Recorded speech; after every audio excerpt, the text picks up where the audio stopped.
Welcome to Scigest, your fortnightly serving of digestible science from plant and food research.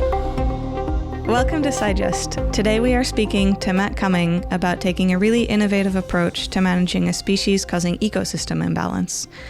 In Ōhiwa Harbour, the population of a species of starfish has been exploding and eating all the mussels. Researchers from Plant and Food, the Waikato University, and the Cawthron Institute have teamed up with the Ōhiwa Harbour Implementation Forum to work on a way to address this imbalance while also respecting these starfish. Together, they ended up formulating a moisturizing cream that was made with collagen extracted from these starfish. Kia ora, and thanks for being on Scigest, Matt. Really looking forward to covering this interesting work with you. It's an absolute pleasure to be here. Thanks. So let's get into it. Can you tell me a little bit more about the background of the project and how it came to be? Yeah, so the project started because of a problem. The starfish were overrunning the natural biodiversity in the Ōhiwa Harbour, specifically the natural growth of shellfish. And the local iwi wanted to be able to do something with the starfish, and because of their values, they didn't want to just take them to the landfill because the starfish have their own modi or life force which needed to be respected. So to be able to use the starfish in a meaningful way is what the local iwi and groups there wanted. It started when my collaborators, Matt Miller from the Cawthron Institute and Paul Burke from the University of Waikato, started talking about how they could use the starfish. And Matt mentioned me as being a collagen expert, I guess, to help develop a concept product from starfish. Yeah, so that sounds like you really took a bit of a ecosystems approach here to seeing what the problem was and kind of dealing with it and looking at what the imbalance was and what it was caused by, but also still being really respectful to the organisms involved. Well, this project really embodies the concepts of blue bioeconomy, which is how can we long-term sustainably take from the ocean while not screwing it up, basically. So yeah, it was a really cool example of that. So can you tell us a little bit more about collagen and how you got started working with it? So I started working with marine collagen when I first started here at Plant and Food Research. Before then, I was working on various other proteins from plants, from onions through to proteins that are involved in cancer drugs. But I really started with collagen. It's another protein that I was very passionate about and very interested in how its structure can change its function. That sounds really interesting. And I guess many of our listeners will probably have heard about collagen, especially in relation to cosmetics and those kinds of products. But can you tell us what it actually is? So, collagen is a really special protein that kind of looks like a piece of rope with lots of strands interweaving into each other. And in the body, I think of collagen as being like a scaffold, or it's kind of like the frame of a house or the studs in a house that the rest of the body is built around. So it's really the structure which holds you up. And it's very important in cosmetics because usually you're wanting to reduce your wrinkles and improve your skin, and collagen is the backbone that creates skin.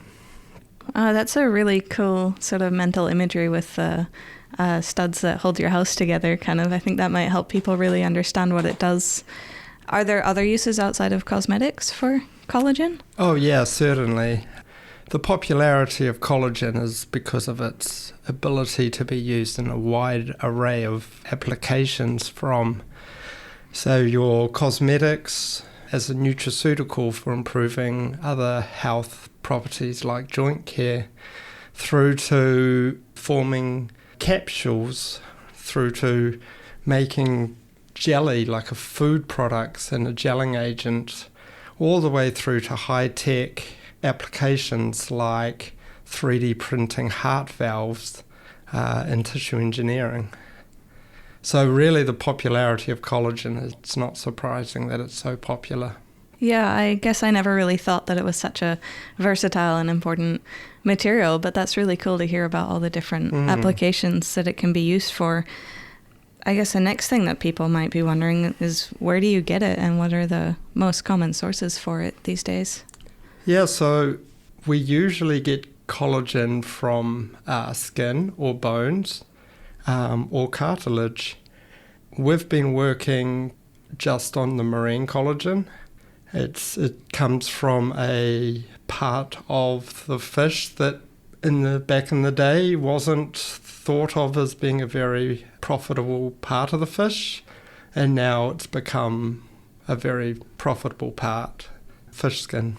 Are there any main benefits for using fish skin collagen over other types, or? Yeah, so fish skin has its advantages in that we can extract it out of the skin very easily in more of its natural state, which then gives us the opportunity to change it in whatever way we want to use it. And so that means that we can make a collagen that is highly soluble, or one that is a jelly, or one that can be 3D printed, or one that can be electrospun. So it gives us that freedom to be able to customize it to whatever application we need. Sounds really useful to know. I guess you probably can't reveal too many of your secrets here, but how do you go about getting the collagen out of the fish skin, or just in general out of anything? Well, from fish skin you can extract it using a weak acid. It makes it the skin swell, and then there's a number of steps to make sure it's clean and tidying that up a bit, and also to ensure that it's pure and is of the high quality that we usually want. If you were to get collagen from, say, pigs or cows, you would require high concentrations of acid or alkali, plus high temperatures to extract the collagen. And I guess we've hinted at it a little bit with discussions about collagen, but what are you making with these starfish? What we wanted to do was we wanted to show the Ōhiwa implementation forum an example of how you could use starfish in a high-value product. So what we did was we formulated a special moisturizer with starfish collagen extract in it. We got iwi groups to name it, and we were able to produce what could be a commercial product. And I feel that the starfish are a really interesting mixed bag of molecules. So the final product isn't just your pure collagen. There's a lot of really interesting molecules in there that one day we hope to, figure out whether or not they really are bioactive. That sounds really interesting. So we might be able to use them for more than just an anti-wrinkle cream in the future, is what you're saying? Yeah, quite potentially. The fish and shellfish and echinoderms all have amazing molecules in them that we could find very useful. And I guess thinking to the future, you've sort of tackled this issue with a big collaborative group with a lot of really unique perspectives going on.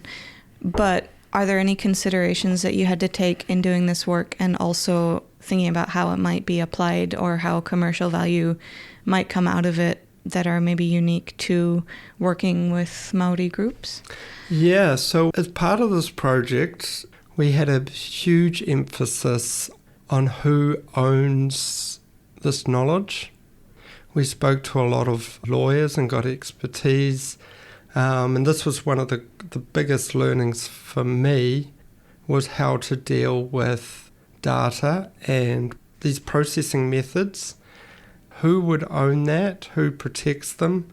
Because the last thing we would want is for the method for producing starfish collagen to get out into the public space and everyone trying to catch starfish to make this starfish collagen without any kind of regulations on who can take the starfish and how many. And so all this intellectual property was exclusively the iwi groups, and they look after it, and it's their knowledge, and what they do with it is up to them. Cool. I think that's a really, interesting approach, and something that we all need to think about in the future for some of our work in terms of not over-exploiting our resources. And overall, I guess this sounds like it's been a really collaborative project. Have there been any major challenges associated with that? No, not at all. In fact, it was an extremely enjoyable project. I got to work closely with an old friend. I was able to make a really good new friend. Everything went well. The worst thing was that big box of starfish were left on the reception desk for possibly a little too long, and just leaked everywhere. That does sound like a bit of a possibly stinky challenge, to be honest, but overall sounds like a really nice opportunity to work with friends and make new connections. It really sounds like you enjoy this kind of work, both in terms of the collaborations and making new friends and working with old friends, but also in taking these really thoughtful approaches and inclusive approaches to your work. So have you applied this sorts of thinking to your other projects? I really have taken a lot of what we've learnt from this project, and I don't mean the data or the how to make starfish collagen. It was more the relationships and how to look the projects from a ecological, or dare I say use the word holistic approach, where we're working with ecologists to ensure that the starfish populations doesn't get dropped too low. Being able to work with the people who are developing traps, or the people developing methods to evaluate the growth of shellfish in the harbour, really has kind of impacted the way I think about future projects. I really now enjoy this kind of holistic way of thinking, and I think it's quite a Māori or maturanga approach to developing science projects, very kind of thinking of everything as being a long-term objective is what, something that I now think of. And it's something as a Māori researcher, it's very important for me to put these kind of learnings into the research that we do carry on in the future. Yeah, I think those are all really important points, because I also, often find myself getting really caught up in the details of my work, and it can be easy to maybe lose sight of this bigger picture or not think about how your work is actually going to work in the real world. Like, how's it going to be set up, and how's it actually going to make an impact in the world? So I think it's really cool that you're considering that, and I hope that you keep doing that in the future as well. Thank you. Cool. So thanks so much today for your time, Matt. And it's really been an interesting conversation that's given me a lot to think about in terms of my own work as well, and the perspective I take to it. And I'm really looking forward to seeing what you do next. Me too. And thank you so much out there for tuning into Scigest today. And I hope you found this conversation as interesting as I did. If you'd like to learn more about our star scientists or this particular episode, feel free to visit the Scigest website, and don't forget to subscribe and leave a review on your favorite podcast provider.